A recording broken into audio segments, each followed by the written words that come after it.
The King's Queen by Zero Zakin. Chapter 8. Aaron's Point of View. I was admiring the view the gardens always held. It was the only place my mom spent a lot of time with. Even when she was queen, she was on her hands and knees pulling weeds, digging up the soil, and planting flowers. She carried pails of water to water them until they were all bloomed and showed off their beauty and uniqueness. My mother did all that without any help from the servants, and she did it every day. I salute her. Now I'm back here again with my son for his tea party. I couldn't remember the time when I got out of my office and relaxed like this, drinking tea, eating cake, and spending time with my son. Mother is late, Raphael muttered. I looked back at the castle's back door, where Jean was standing and looking out for the queen. He shook his head at me. Maybe he took a bath or something. I'm here! I froze and watched my queen run toward us. If I didn't know better, I would have called the guards and arrested the person, but those eyes, those beautiful cobalt blue eyes, and that smile, I knew it was my queen, Levi. His hair was cut short in an undercut that was common in the military.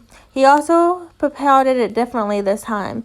It was on the right side. His simple dress shirt and black slacks showed the elegance, simplicity, and the curves of his figure. But the only thing that matched to catch my attention and that made my heart skip a beat was his smile. It was so genuine and beautiful. It was enough to take my breath away. I'm sorry I'm late, baby. He sat down on the chair and leaned over to place a kiss on our son's cheek. So, what did I miss?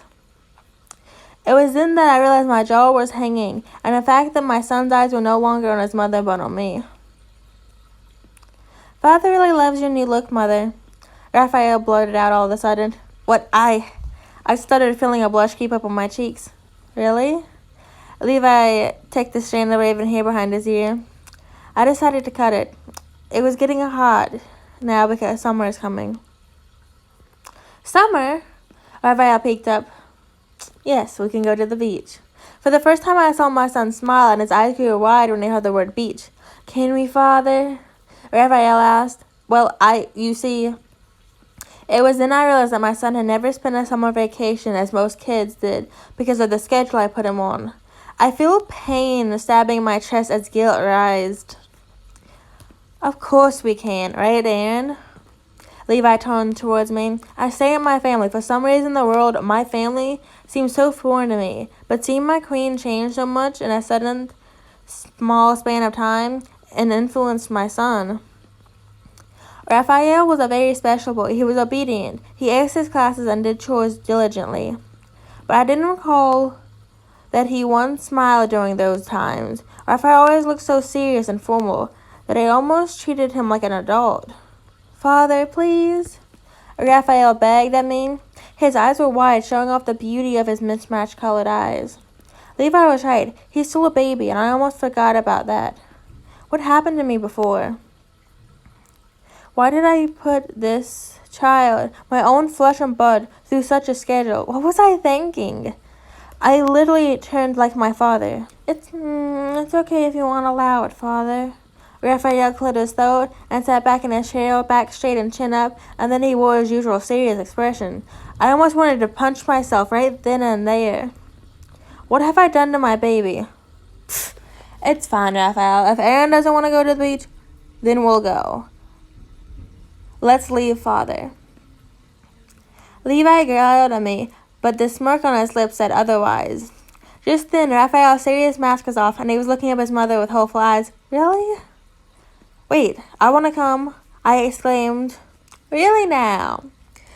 Levi raised a barrel at me. What took you so long to reply? I was thinking which beach we should visit.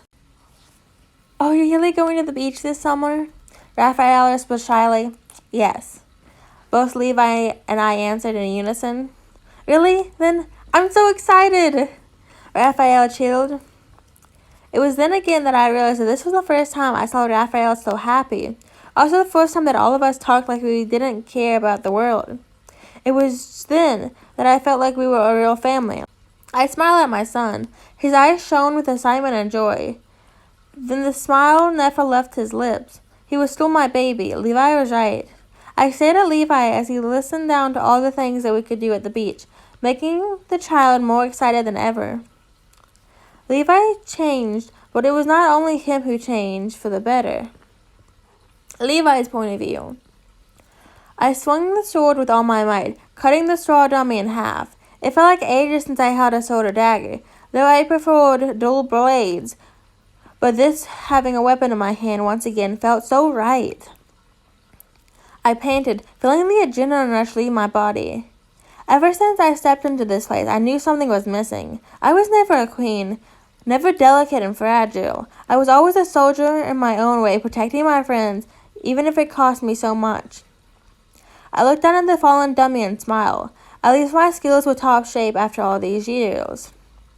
A series of claps echoed through the corridors of the training hall, causing me to flinch and aim my sword at the source.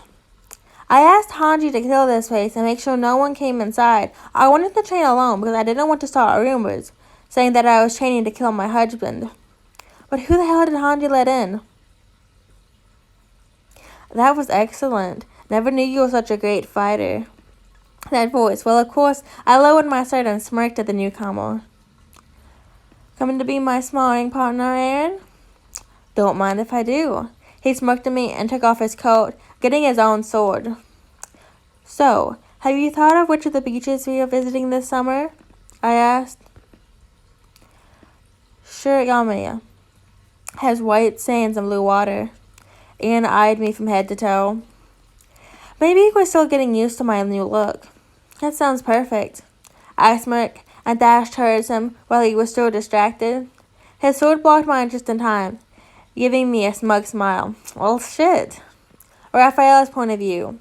I skipped down the halls, still excited at the idea of going to the beach with my family this summer. It feels like a dream.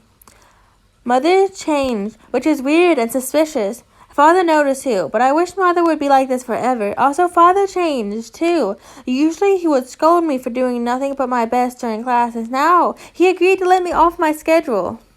This is the best day ever!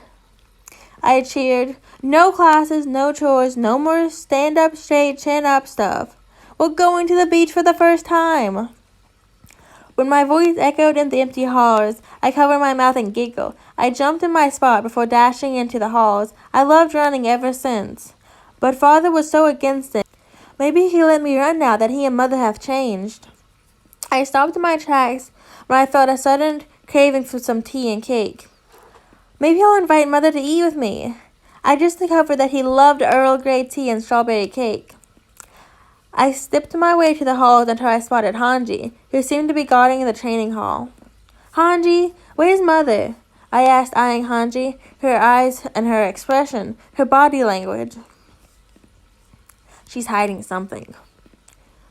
Oh, he is currently busy sparring with your father. She snickered. Mother can fight? See for yourself. Hange opened the door for me and I went inside. The sounds of blade crashing filled the room. And there I saw my parents fighting like soldiers. Is that all you got? My mother laughed, but I could see that he was having trouble keeping up with my father. I'm just taking it easy on you, Father countered, sending my mother's sword flying. Raphael! I gasped as my mother's sword was in the air for a second, but it landed right where I was standing. I clicked my fingers and effortlessly teleported in front of them. Raphael! My other arms were instantly around me, pulling me close. Are you okay? Are you hurt? How did you do that? I was about to open my mouth when I noticed Father glaring down at me. Oops. What?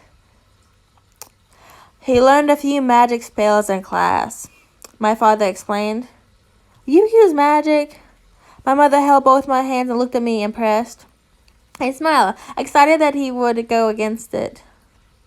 Yes, I did. I mastered it for a week. That's amazing. Mother hugged me tightly and I hugged him back, loving the feeling of my mother's arms wrapped around me, smelling his calm scent. But only use it if necessary. Father patted my head. Usually my father would scold me for using magic, but this time This is the best day ever! I cheer. End of chapter 8.